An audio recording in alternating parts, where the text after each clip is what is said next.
Okay, the next drawing that we're going to look at is for the knurled head screw. Okay, so for the knurled head screw, we need to do a couple things. Number one, we did not model the knurling. Okay, and again, that's a designer's choice. I like to simplify things as much as possible. We're going to add it as a note to that surface, so I'll show you how to do that. Additionally, we did not model this as threads. So it's going to come in like it's just a shaft, okay, which is exactly how we modeled it. So we are going to be calling this out, as a note as well for the thread call out. And we're going to be adding the hidden lines. Okay, so I'll show you how to do that. And then the rest of it, it's pretty straightforward to other things that we've done. But those are kind of the new things or the different things. So I'm going to go over to SolidWorks. I have my knurled head screw. I'm going to arrow down here under new, make drawing from the part.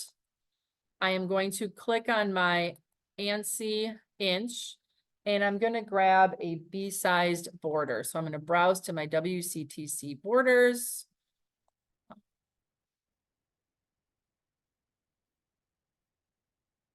B-size and okay. Now it's going to pick a scale for me. It's pulling it at 1:1, which when I look at my drawing over here, it is 1:1 as well. So I should be good on that.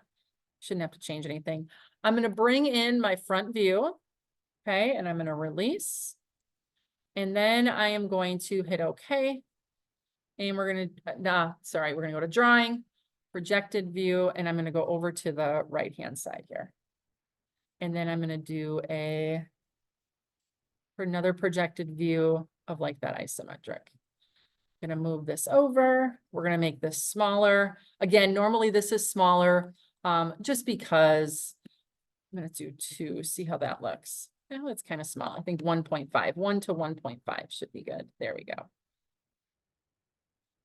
Since I am selected on this one, I'm going to change this to no hidden lines. So that takes that away. Okay. And then I'm going to select my center lines here and get rid of those.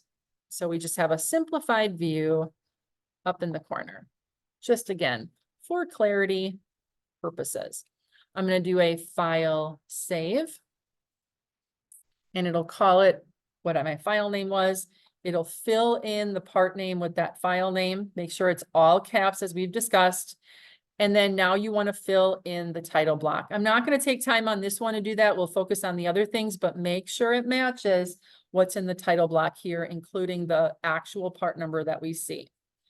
So what I'm going to show you are the couple things that are a little different here. So I'm going to show you how to put this note in. Okay. So this note is for the knurling. The knurling is like that roughing up of that surface so that we can get a good grip on there. So we're going to go over to annotation. And we're going to go to note. And notice that it has already, when we get close to something, it creates this leader, and that's what we want. We're going to go on this surface so that we see the leader as a circle, and we're simply going to come down and to the left. And then we just start putting our note in. This is going to be a raised diamond, knurl, and I'm going to hit enter so it goes to the next line, 0.125, pitch, oopsie. All around. Oopsie. Okay, all around. And something that you're going to notice is that if we look over here, my text right now is right justifying, meaning that it's all lined up on the right-hand side on here. But if we look on what it did in SolidWorks, it's left justified. So I'm going to change this to right justify. So now you're going to notice that it lines up here. And then I'm just going to click outside of that. Now I could do another note if I wanted to, but I'm going to hit escape here. And then I'm just going to place this so it's on my border. Remember, you can't have anything outside of the border here or super close. All right. Not even across that line. Everything has to be inside of the line. So there's how you create that note for that. Okay. The next note that we're going to do is going to be on the thread. So we do that very same thing. Note, if you go to an edge, it's going to point. Okay. So that's what we see here. And this is going to be 0.875-9 UNC. Okay. And you just left click outside, hit escape, and there it is. To add your GD&T, you would just go to GD&T for this one. Left click away from the part. We're going to be position. The value is a diameter, 0.005. Material condition, maximum material condition. And then we're going to add a datum, and that datum is going to be A, which is the first datum. We can just say done. Okay. Left click away, then left click on it again, and then over the top of that. This one, I don't know if it'll attach to a note. It might not attach to a note. It doesn't. That's okay. Just put it directly below it. And that should be fine. It won't move with the note, but it's because it's a note and not a dimension. Okay. So now we have those in place. I'm going to do a file save. And then now we're going to add the hidden lines. These are super easy. We're just going, well, I guess there's a little something to it. We're going to go to the sketch. We're going to just put a line in place. And we're going to go from right about here all the way over. So a horizontal line from one side to the other. Same thing right here. So you can go right from that edge to here. Okay. Now, right now it's in there as a solid line. We want to change this to a hidden line. Unfortunately, up here, there aren't hidden lines you can select from. There's only solid or center. So to do this, we're going to left click and we're going to then hit our control key and we're going to left click again so that we get both of them at the same time. Okay. Then what we're going to do is we're going to right click and we're going to go down to change layer. Change layer. And oops. Right click. Change layer. And you're going to notice that there is nothing in here. Okay. So I think, wait. Nothing. Or format. Format. Hold on. Let me do this again. Hold on one second. Right. Control right. Click. Change layer. Format. We go to layers. We add a new layer. Okay. Yeah, I know what I'm doing now. Sorry. I was having a little moment there. So left click, control, left click.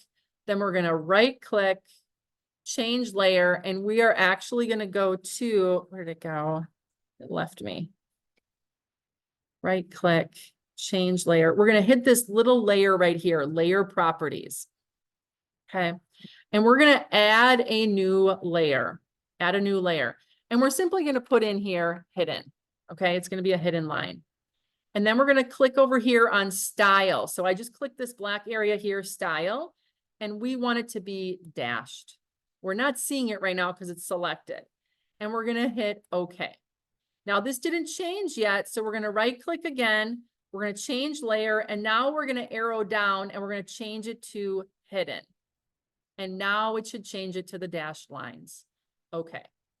All right. So let me do that one more time. I'm going to delete and delete. We're going to re-put in the regular line. I might be on the hidden line layer. We'll see. Yeah. Shoots. Hold on. I'm going to kind of get back to where we were before.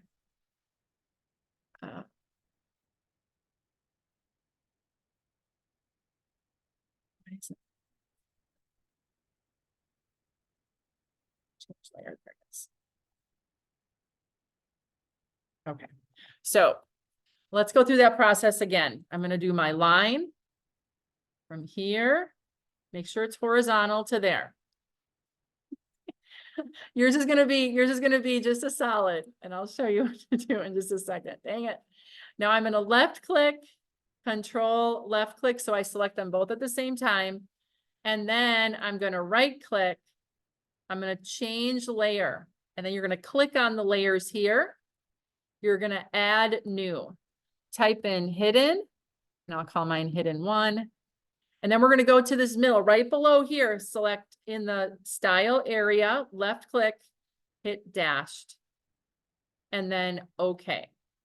And then now we're going to right click, change layer. And now you should have that layer available to you to change it to, and it should change that layer now. Okay.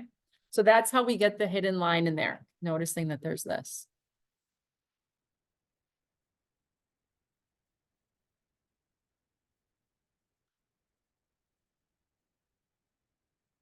Yes, I know in Creo we can do that. Were you able to do it here in SolidWorks? Because when I modeled it in SolidWorks, I modeled it just as a revolve.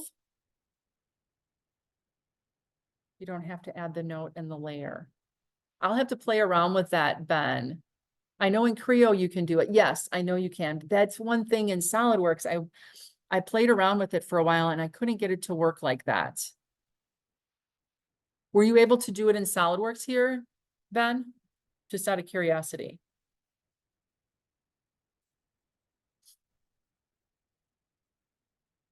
No, I haven't. Oh, you haven't tried it yet. Yeah, I have played around with it and tried it, and this was as close as I could get for that. So yeah, I know we can do it in Creo. There are some pluses and minuses over there. So yeah, you have that experience in Creo. So it is a little bit different. Okay, let's look at our drawing. So we've got our note in there, we've got this, and we added the hidden lines. Another one that I want to show you is over on the left-hand side here, getting datum A in place. So I'm going to go over there. We're going to do a smart dimension from top to bottom. Okay, so it's a 2.5 inch diameter.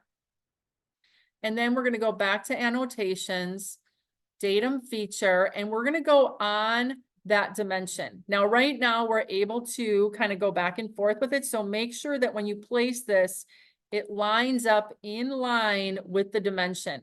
That's important because the placement of this datum in this case means that when it's in line with the dimension, the center line or the axis of that dimension is the datum, not the outside surface. If this is offset off of there, that means that this surface is the datum, not the axis. So you have to put it in line, because what we want to happen here is we want the axis of that thread to be in line with the axis of that handle. That's why datum A is there for that one. Okay, so make sure it's in line with that dimension.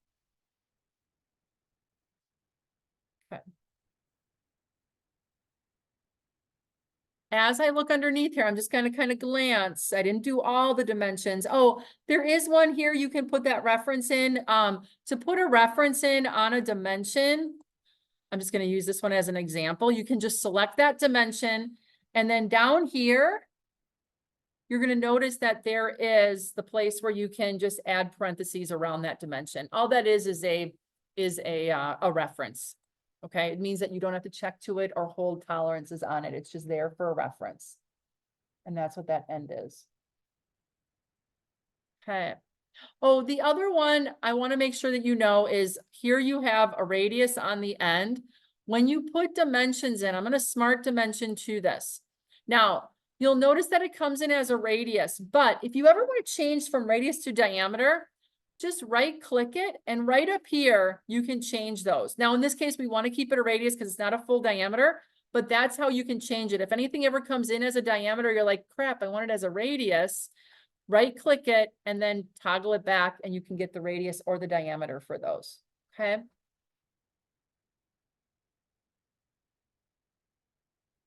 I think all the other dimensions we've kind of covered in other places that they should be pretty self-explanatory to put in place.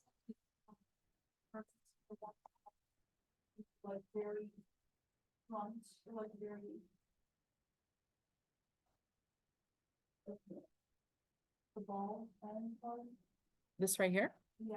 Okay. Because like if you put that and then you go back to the like farthest left edge, it automatically online at least goes back to where the So if I do a smart dimension from here to here. Oops.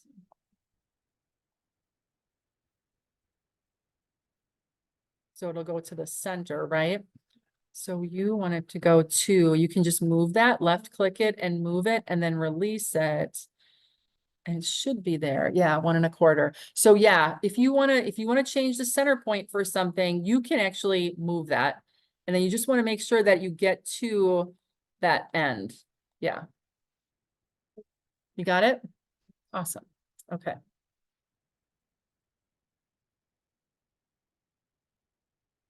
Any others?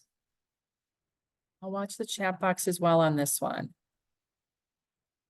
And don't forget to fill in your title block. Okay. Then I'll stop the recording for this one. I think that's a good start on that one and you can finish it up.